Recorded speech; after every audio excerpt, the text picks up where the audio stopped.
Oke guys, kita masuk ke tips yang berikutnya, yaitu mengenai React Auto Routing. Jadi kalau misalkan lihat di pertemuan sebelumnya, kita udah coba bikin sebuah router untuk React. Cuman di dalam router itu kita harus listing satu persatu router listnya. Jadi kita langsung aja coba masuk ke code-nya ya. Jadi kalau kita lihat di code-nya nih guys, kalau kita lihat di code-nya, jadi kalau misalkan kita mau define halaman untuk URL root, masuk ke landing. Kalau misalkan di dashboard, dia akan manggil komponen dashboard. Dia masuk di pad-nya home, dia akan manggil halaman home. Nah ini guys, kalau misalnya dia kalau misalkan dia udah ada banyak page ya, ada 10, 20, 30 page, ini akan susah guys manage-nya guys. Nah, jadi gimana caranya kita bisa bikin dia lebih keren guys, bisa bikin dia lebih ciamik. Nah, ada sebuah teknik namanya dia auto routing guys. Nah, auto routing itu gimana caranya? Langsung aja guys, kita coding guys. Nah, ini gue udah copy code-nya dari tempat lain. Jadi sekalian gue ada pembaruan code karena ini menggunakan React Router yang versi baru. Jadi ada sedikit tuning nih guys di sini ya guys. Oke, gue zoom out sedikit ya. Oke, ini ada dua section guys. Jadi section yang pertama adalah mengenai si pages-nya. Nah ini kalau misalkan kita log guys, kalau kita log, nah page itu dia akan, jadi baris code yang pertama ini dia akan manggil semua pages under folder pages guys. Jadi dia akan manggil semua yang ada di sini guys. Di mana yang berawalannya itu adalah karakter A sampai Z. Nah, jadi kalau saya cari nih, berarti source pages. Nah, 44-nya nggak masuk guys, karena 44 itu diawali oleh angka gitu kan. Nah, karena nanti semuanya ini akan jadi pages guys. Akan jadi root tersendiri gitu. Nah, baru masuk yang kedua adalah mengenai si router listnya guys. Oke. Nah, jadi di yang bagi kedua ini, jadi kan kalau yang, gue mundur lagi dulu sedikit ya. Ini gue hack dulu.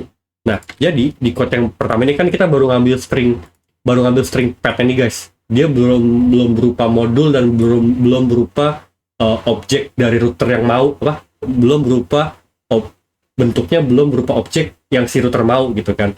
Karena yang si router mau itu bentuknya seperti ini nih, path-nya apa, elemennya apa gitu kan. Nah ini kan baru path-nya doang kan, dan path-nya itu masih pakai source page-nya. Sedangkan kita kan nanti nggak pakai ini lagi gitu kan. Nah, caranya gimana guys? Caranya itu kita mapping guys. Kita mapping ya kan. Nah, mappingnya dengan cara ini. Jadi si router list adalah object key dari pages ya kan. Kemudian kita map nih. Nah, kita map. Yang pertama kita butuh path, yang kedua kita butuh elemen ya kan. Nah, ini kalau nggak salah nih di bagian ini nih yang gue perlu sedikit ubah.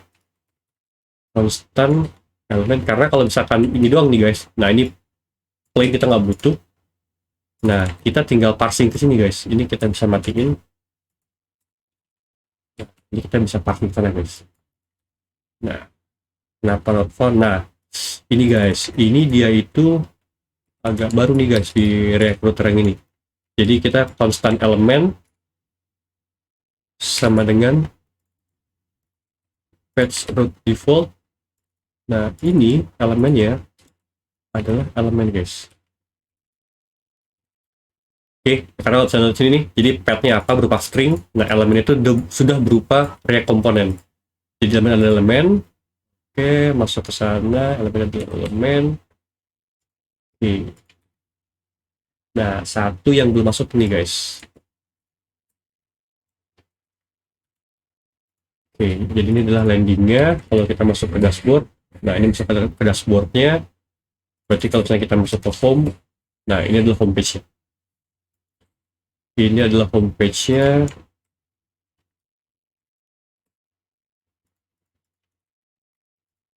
Oke. Kira-kira gitu guys. Jadi ini kita bisa hapus.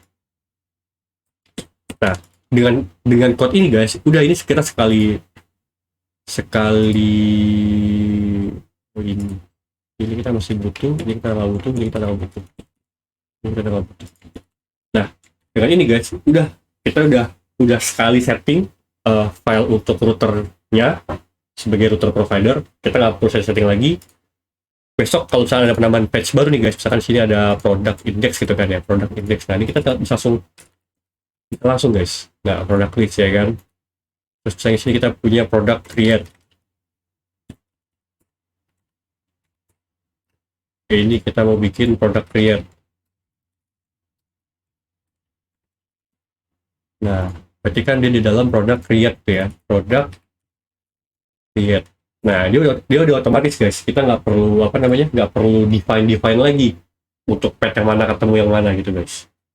Jadi mungkin coba ya, ini bisa masuk ya. Product partial submodule. Nah, jadi dia nggak bisa nih guys. Jadi product partial submodule. Oh, ini.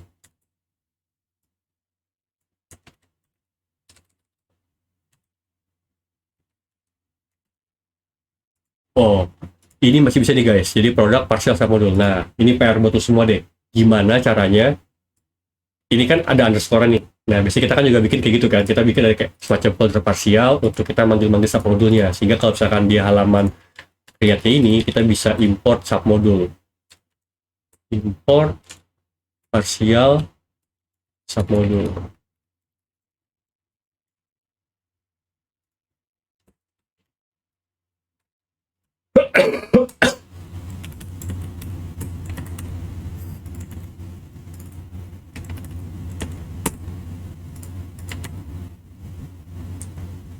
Product list create submodule. Nah, ini challenge nih guys buat lo semua ya kan. Gimana caranya supaya si produk partial submodule ini nggak bisa ke router guys. Jadi gue kasih keywordnya, pasti ada yang kita ubah somewhere di dalam globe eager ini. Nah, ayo yang mau ngoprek-ngoprek regex ya kan, regular expression, silahkan dicoba. Mungkin dari gue itu dulu tutorialnya guys. Kalau misalkan ada yang ingin tanyakan, silahkan komen di bawah. Thank you. Goodbye.